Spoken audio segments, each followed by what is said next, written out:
नमस्कार, स्वागत आहे तुमचे आमच्या चॅनलमध्ये।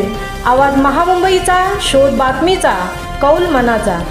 चला तर मग आमचे चॅनल शेअर करा, लाईक करा आणि सबस्क्राइब करा। धन्यवाद। द्रोणागिरी नोड परिसरात तीव्र पाणी टंचाई, रहिवाशांना होत आहे टँकरने पाणी पुरवठा। अटल सेतू आणि उरण नेरूळ लोकल रेल्वेमुळे मुंबईचे नवे उपनगर बनलेल्या उरणच्या द्रोणागिरी नोडमधील रहिवाशांना कमी दाबाने पाणी पुरवठा केला जात आहे। त्यामुळे येथील रहिवासी त्रस्त असून या इमारतींना टँकरद्वारे पाणी पुरवठा करण्याची वेळ सिडकोच्या पाणी पुरवठा विभागावर आली आहे। त्यामुळे रहिवाशांच्या मध्ये नैराश्याची भावना व्यक्त केली जात आहे। मुंबई शहराची वाढती लोकसंख्या, वाढती महागाई यामुळे मुंबई शहरात राहणे सर्वसामान्य माणसाला परवडत नाही। त्यात मुंबई शहराच्या हाकेच्या अंतरावर असलेला उरण तालुका हा अटल सेतू आणि उरण नेरूळ लोकल रेल्वेमुळे काही अंतरावर येऊन ठेपला आहे।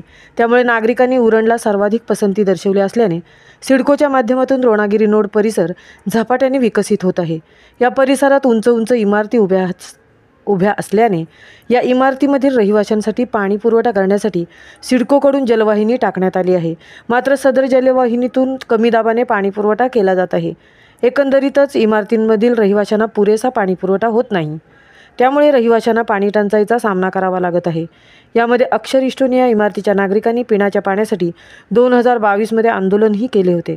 सध्या द्रोणागिरी नोड परिसरातील रहिवाशांना सिडकोच्या हेटवणे धरणातून नवी मुंबई शहराकडे जाणाऱ्या चिरनेर गावातील जलवाहिनीतून टँकरने पाणी पुरवठा केला जात आहे।